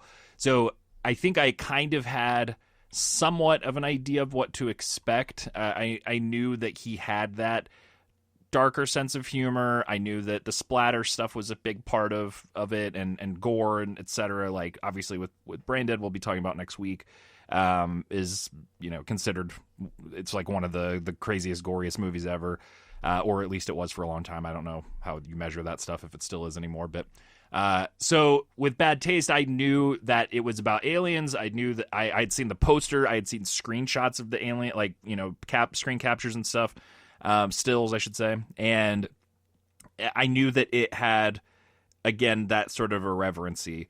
I didn't realize until watching it that the aliens are in it relatively small amount. Like they're definitely in it in the costumes and masks and stuff, but most of the movie, I'm assuming either because of budget or whatever else, maybe it was a choice, I'm not sure, but I assumed it was more of a budget thing. They're just in disguise as human guys. So that took some adjustment for me at first, because I was going into expecting like, oh, mask costumes, like, and that stuff does come into play, but it takes a little bit. I was definitely into it. I think that there was a part of me, I don't know, I wasn't, there's very little writing in terms of like character stuff, which doesn't need to have, and I wasn't upset with it that it didn't have that, but it does make the movie much more of like how you guys have described it, experiencing this just kind of like over the top, fun, goofy, mile a minute, tons of jokes, tons of violence, tons of action. There's an unbridled like energy and enthusiasm. I looked it up earlier. Apparently it was shot over the course of 4 years. So you can't make something like this. Yeah, there's no such thing as continuity with that kind of shooting schedule. Sure. Well, and then also, like, you can't make something like this over 4 years in your spare time unless you have that you have that drive. You've got that fire burning in your belly to make something with your friends and everything else. And that is just completely palpable in the movie. Like you get that vibe and that feeling pretty much every second of the film for me. So it then becomes one of those things. I didn't land in the category you mentioned earlier, Andi, of like, sometimes you watch these things and it's like, oh, I get to see an early thing and it's not that great, but it's fun in the context. There was an aspect of that only because of the movies I've seen of his, and shouldn't come as a surprise. It's the least put together and polished and stuff. Not that I was expecting it to be, but there's an aspect of that going into it, just having seen but most of the things he's made since then and seeing how he's grown, that you have to kind of put it a little bit into that box, or at least I did. But then the tone of the movie, again, the rhythm, the pacing, it's just so fast and goofy and fun that you just kind of get pulled into it, and the current takes you, and you just kind of enjoy watching these clearly four friends who are supposed to play. Like, there's so many aspects of it. I mean, obviously there's the aliens and everything too, which, are going to be a pretty big instant suspension of disbelief. But it's funny too, watching these, like, clearly just like four friends who are pretending to be these like soldier guys and running around with guns, but then there's all these other weird, I don't know if part of it is cultural, if there's a Kiwi sense of humor at times that is interesting to me, if it's purely Jackson and his friends, if it was just kind of like their specific brand and style. It reminds me a lot of watching early stuff from Edgar Wright. Like, it has a lot of that same vibe to me, in the sense of like it's like he wants to make every movie ever so fast immediately. And not in a bad way, but just in a way of like, you can feel the energy and the youth of this dude, this filmmaker, who clearly is just excited about making this stuff and wants to, continue to level up and do more and more and more and do everything he can. So there's it has, like everything does in these sorts of situations, some moments where reach exceeds grasp kind of thing, but also it doesn't really matter, I think, because you're watching it and just enjoying it and having fun and getting pulled into it. I mean, I would like to rewatch it. I say this a lot on the show, and I think in general it's something I subscribe to. I'd like to rewatch it and kind of know going into it, okay, I know now what it is, as opposed to what I had kind of formed in my head of what I thought it was over the years of seeing stills and hearing people talk about it, and having not actually watched it until now. I probably was expecting a little bit more of some of the other elements that came later. Not because I thought that they should have that, but just it's an early thing from this guy. So you have sort of a frame of reference to maybe expect. But yeah, I mean, it reminds me in the best ways of watching like American Movie and seeing Mark Borchardt make Coven, and the same kind of energy and DIY and like that stuff, I think, is infectious, and as with most stuff, just with that passion and enthusiasm, but especially I think with filmmaking, I'm able to snap into that in a major way. Another movie I thought about a lot in terms of a comparison, in terms of how I interacted with it, was watching El Mariachi after seeing Desperado, and some of the other stuff Rodriguez had done, where in my head, early Peter Jackson is dead alive, is brain dead. And so watching this version of, it's obviously not the same story and not the same thing in a similar way that El Mariachi and Desperado are connected, but a similar sense of like, okay, now I'm able to make, now that I have way more money and I have more experience, I'm able to make this thing in a bigger and better way. And if you watch that one first, then going back to the first one, it's not hard to watch by any means, but there is some context you kind of have to build around it. So yeah, I mean, I had, again, not many misgivings or caveats or anything. I think it is exactly like it is what it feels like, which is just this exciting starting point for a filmmaker who, I mean, we're honestly, like, I did that truncated sort of intro at the beginning about the Lord of the Rings stuff. His career is massive, like, not just in terms of financial stuff, but like documentaries. And I mean, we haven't even mentioned like the stuff that he did with that World War I documentary and the Beatles documentary. Like, there's all these other aspects of what he's gone on to do in his career with Weta, with visual effects, with using film restoration techniques. And I mean, the guy is massively talented. And like you mentioned earlier, Andi, like, there's a aspect of all this that's very fun because we go back and have these like horror roots similar to Raimi. People have long been saying, and I definitely agree with this too, it would be great if we could have Peter Jackson do a Drag Me to Hell situation where, like Raimi, later in his career, he goes back and makes a horror movie, you know, kind of using all of the tricks and stuff that he's learned since those early days. I think that would be amazing because he clearly has a passion for it. And yeah, that's just the main word I would use for watching this. Like, you can feel the passion that he and everyone else involved has with it. I think the location is massive for this movie too. Like, I'm gonna guess it wasn't hard for them to have like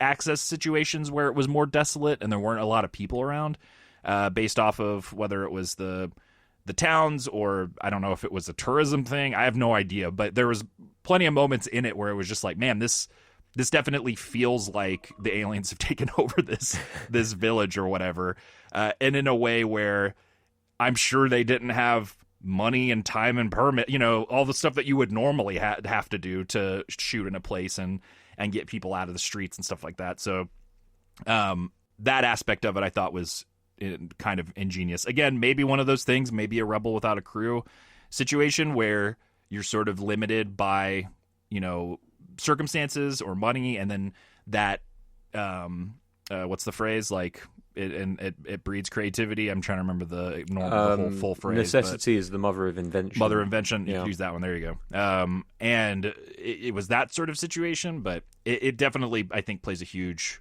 If this movie were in a city or something, it would feel so different. Like, I think having them be out in the countryside and it plays such a massive part. And then I am with you, Dave. When he shot that rocket, it looks like they blew up a house. I don't. Yeah, there are moments in this movie. There are a few where I was just kind of like, I don't know how they did that other than actually blowing up a house. Or when he falls off the cliff at the beginning, that's one of the best dummies I've seen. Like, there's a couple of shots of him falling where I was like, is he actually falling? Like, is this some Mad Max shit where like we're seeing a guy break his leg? Yeah, there was some good dummy stuff in general. Like, there's another one with what's his character's name? Crumb? No, not Crumb. The cook. That gets kind of body dropped over the over the top of the walkway and right. Just cracks his head on the brick as he falls to the ground. I did mention before when I was talking about what I'd watched this week about the fact that Mad Max was kind of quite appropriate to have watched stuff about leaning into this. The reason being, it's fairly obvious, but I'll say it anyway. Like, Mad Max is kind of like a great example of Australian do-it-yourself filmmaking where it's like, well, we've got this idea, let's do it. And like, the stories coming out of the production of the original Mad Max, whether it be the cardboard bull bars on the front of the lorry, or, you know, the fact that they were doing all of the stunts themselves, and like there was insurance issues because someone crashed their own car, and like, there's so much of this stuff. It was made on such a tight budget for the film that ended up being made, and this feels like the New Zealand equivalent. Like Peter Jackson was like, okay, I'm going to make I'm going to clap back at you here, and again, like, although I did say earlier that the budget was $25,000, I have subsequently read that the New Zealand Film Commission invested about $235,000 to ensure the film was completed. So I don't know where that money went in terms of, because it seems as though this was toward the end of the shoot, so a lot of the film was already made. I don't know if the 235 grand allowed them to then look at doing special effects and actually having aliens, or if it was like, oh, now we can build a second story on a house and blow that shit up. Or like, I don't know where that money went. It doesn't say. But I would say that even at a budget of $250,000 New Zealand dollars, this film still looks incredible for the things that they pulled off. I am a little bit disappointed that they didn't manage to put the running gag of the sheep in there, because apparently there was supposed to be a running gag of the boys being chased by an aggressive sheep throughout the movie. And the only thing left of that is the sheep standing tall on a hill as the con man Giles is driving to Kaihoro. And then the sheep getting blown up by a rocket launcher right at the end. So I guess it's a nice little in-joke for anyone that was aware of the original script. And it's still it's a fun little joke that they fire this rocket, it goes through the house, through the hole that Derek cut, which was like very kind of Looney Tunes, Acme. I'm going to cut a hole to get into the house, but I'm not just going to cut a square. I'm going to cut the exact outline of my body with a chainsaw so I can step through it. Like, brilliant visual humour. So the rocket passes through both those holes and blows up a sheep. Pyrotechnics were really impressive as well for the film, I have to say. But yeah, just it's one of those where it seems like, and I'm going to say, like, Australia and New Zealand cinema just, there isn't a huge industry where it comes to big budget movies in those countries. At least there wasn't until Lord of the Rings was made in New Zealand, but that is a primarily Hollywood-funded production. We've talked about a few movies that have been made in Australia and New Zealand down the years. There's the one, is it Dead End Drive-In? Was that the one? Mm-hmm. Good God, I remember the name of the fucking film. Holy shit. Yeah. Small budget, but big bang for the buck. Like, they did a really good job with that. And it just goes to show, like, you can make engaging films without having like $1 million budget, as long as you're careful about the film you're trying to make and where you set it. As you said earlier, before I started talking like an idiot, the setting, I think, is very important. And of course, like, New Zealand is well known, again, because of Lord of the Rings and thanks to Peter Jackson, for having these huge rolling hills and landscapes that look like they're straight out of fantasy. And they have there's a lot of sheep that are raised in New Zealand. There's a lot of grassland, and it's no surprise that they do so well with their land production. But the good thing about areas like that is that there are very few people around, which makes it much easier to film movies. So they took advantage of that, and they filmed out in the sticks. And I don't know if that's an abandoned town, or if they literally just went around and said, we're making a movie, don't mind us, and just picked their moments where no one was out on the street and they just filmed bits here and there. Like, I have no idea. But it's a really effective film and makes the most out of its budget. And the fact that they filmed all of this over the weekend, over the course of 4 years, is just absolutely mind-numbing to me. Like, the patience, man, like the foresight and the fact that everyone was able to commit to spending 4 years of their lives doing this over a weekend. Like, this podcast has been going for 10 years, as Andy reminded us at the beginning of the show. This film took 4. Like, what the fuck? We haven't made a film yet. What's going on? Yeah, because we're doing this. Yeah, true. And I mean, we had fellow podcasters that went on to make movies. Yeah, yeah. Well, we stuck with making podcasts. Someone has to. Yeah. I mean, Mark Maron is finishing his podcast this year after 16 years, so I think we will definitely we'll inherit some of those listeners than him. Yeah. One thing that I wanted to mention. One thing that I wanted to mention, something that I think we rarely consider about where some of that money might have gone that the Film Commission invested into the movie. Oftentimes with these tiny movies, these movies that someone makes in their backyard, in their garage. The money that they don't have is usually for developing the film stock and striking prints.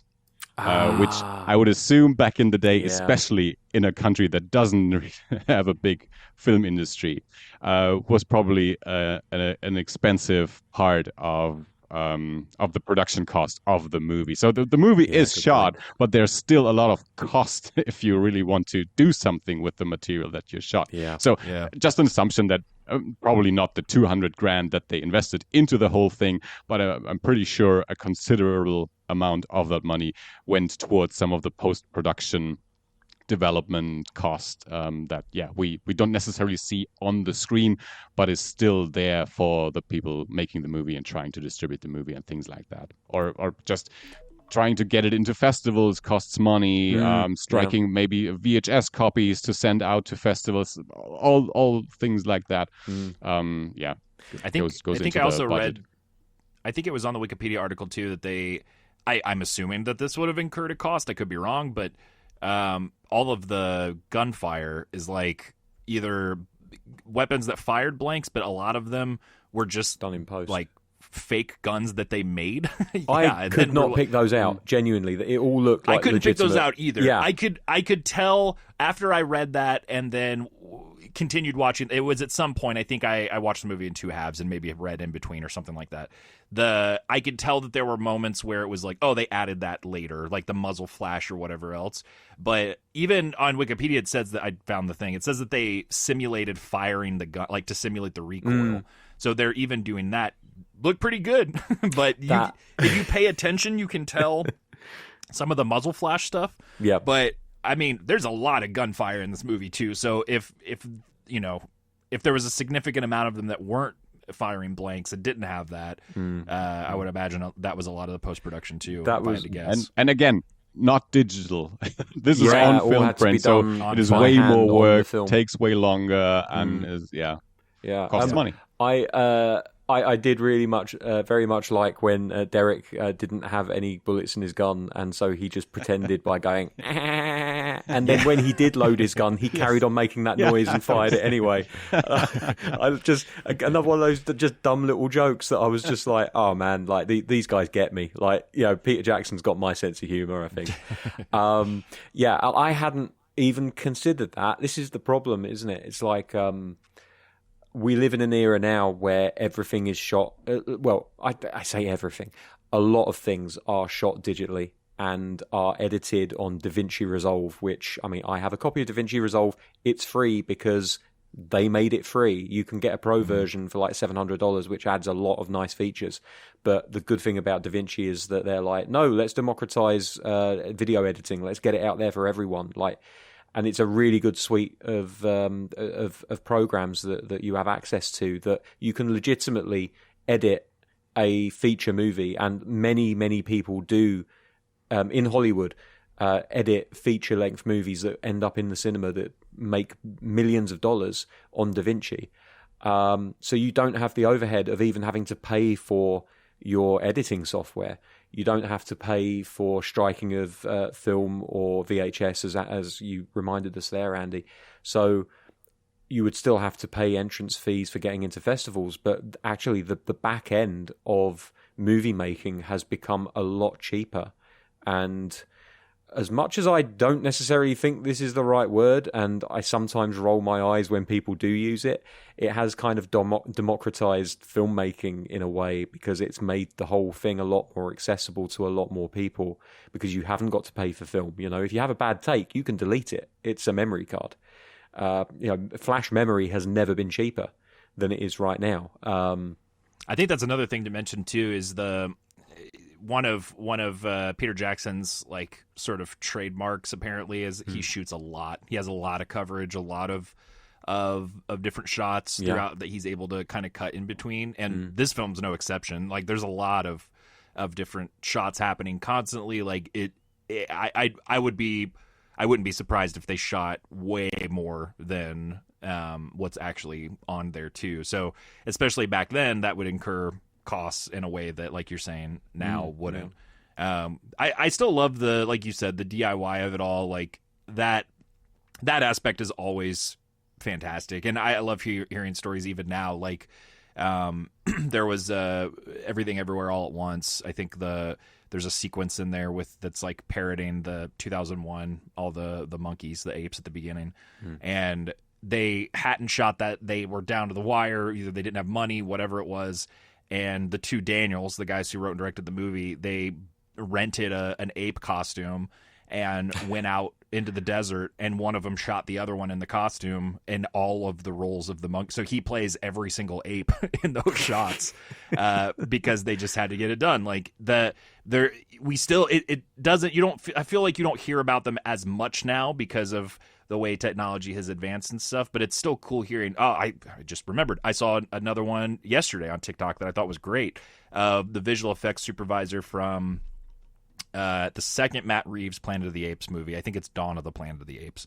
And apparently, again, down to the wire, they have to get the deadlines approaching for the film. They had one shot in the movie where it's all of these people lined up. They've got masks on, like COVID-style masks or whatever. And I don't know if it was that they didn't have the releases from those particular extras, or if it was that there was something about the shot that they couldn't keep in the movie. So the visual effects supervisor had an intern run out and buy a bunch of masks. And then they had the people there, like the visual effects people, put on a mask, stand there. They filmed them, and then they composited each of them into the shots, had all those visual effects people sign the releases, and then they were done. Because they just replaced those extras with ones that could sign forms that day, and then they just put their visual effect in. That is crazy. It's another one of those things where I was like, man, it's awesome. Like, those are the kind of stories you would hear. Like, I mentioned Rebel Without a Crew earlier, a book that Andi and I have brought up on the show before that Robert Rodriguez wrote. Like, that's what a lot of that book was stuff like that, but on a because of budget or resources or whatever, and also in an era where he infamously was doing like paid drug clinic trials and stuff to get money to afford the film, to pay for the film to shoot El Mariachi. So, yeah. Like anyway, David F. Sandberg is one that gives you such example. details. That moment from, I believe it was in Shazam, when they shot, I think, in a mall or something, and then later on they realized that they were crew members in the shot, and they just digitally gave them shopping bags so that they fit the scenery. It's so good. That's a great example of working hard and working smarter, not harder. Yeah, This is what I can't get. Like, going back to that Dawn of the Planet of the Apes thing. Is it really cheaper and like quicker and just less labor intensive to buy masks, film crew members, get them to sign releases and composite them into a shot than it is to send emails to the extras and get them to sign something digitally and send it back? I don't know all the context around it. I don't saw doubt. A clip, so. Yeah, I don't doubt it. But like, someone there has either made the wrong decision, and I love them for it, because that is a wonderful story, and it's one of those things that enriches the film, because you can go in now and you can try and spot all of the crew members. But I'm just like, email exists, dude. Like, why are we compositing people into already finished shots? What's going on? I'm sure it wasn't plan A. Yeah. I'm sure it's probably a case of people just weren't getting back to them, or maybe they were like, well, if you pay me an extra something, I will. It's like, right. But I'm sure there was something in the contract that said, they probably should have just signed it without asking for more money. I don't know. It's one of those weird things where I'm like, I'm glad it happened because it's a funny fucking story. But at the same time, I'm like, man, if I was in charge, I would have been like, we can save ourselves so much bother and money if we just send some emails out, people. Watching the movie, I often thought of El Mariachi and especially the Rebel Without a Crew book. I don't think that Peter Jackson applied this necessarily in bad taste, but one thing that I always remembered from that book was Rodriguez's approach to the rule of like shooting moments 3 times, or not just so repeating moments in the movie so that they're in the movie 3 times, but give it a comedic twist the third time, so that you have this comedy moment, and also you get to a certain length of the movie. Because he wanted to make a feature that he was able to sell to the Mexican video market, so it needed a certain length. So he just decided, let's shoot everything 3 times, and so that it doesn't get boring the third time. There's a bit of a comedic twist to it, and then of course shooting what you have, using the locations that you have, shooting the props that you have access to.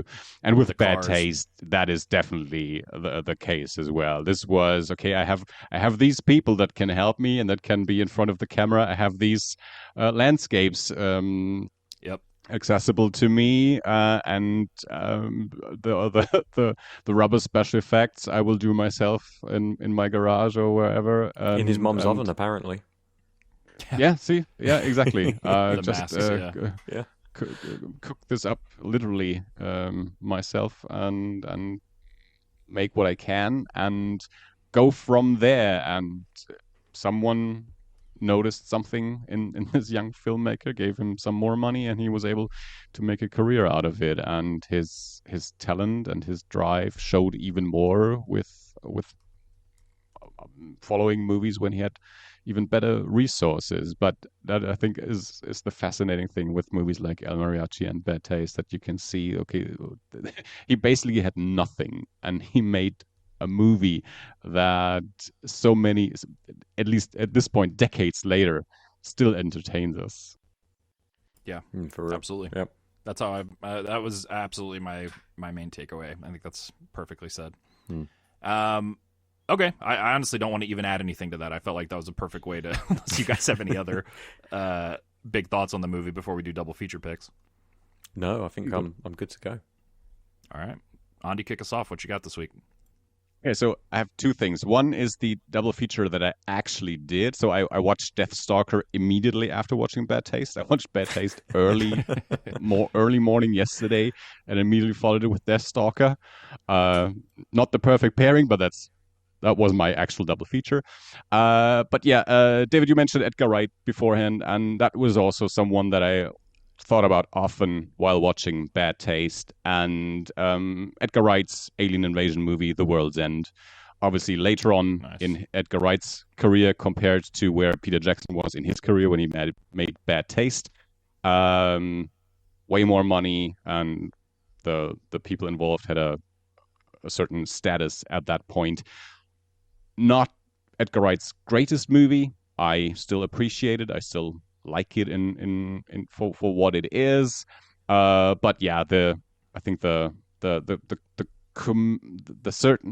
particular comedy that they each have, that they don't have necessarily the same comedy in their movies, but you can recognize Edgar Wright comedy and Edgar Wright stylistics in his movies, and Peter Jackson has his thing going as well. So yeah, I think they are kindred spirits in where they came from, in their movie taste and their history and the way that they want to make movies. And they both made an alien invasion movie. So yeah, Bad Taste and The World's End. That's my double feature pick. Perfect. Dave, what you got? So the immediate temptation was to go for Mad Max because of like the comparisons that I've drawn earlier. But I decided against that because I remembered that there was an alien invasion movie that I very much enjoyed, that although it had a healthy budget in comparison to this, didn't really have like a massive budget for the scale of the movie that was made, at least like, you know, to my uneducated mind. So I'm going for Joe Cornish's 2011 movie Attack the Block. Amazing movie. I was sure you would go with Invasion of the Body Snatchers once more. No, I'm trying to branch out, Andy. I'm trying to be more varied and unpredictable. Sweet. Okay, I'm technically cheating a little bit because I saw this on Wikipedia where it was like, see also, you know, they have like related articles at the bottom. But they did do a pretty great double feature pick, Under the Skin from 2013, a movie about an alien that comes to Earth to capture, kill, and harvest humans into food.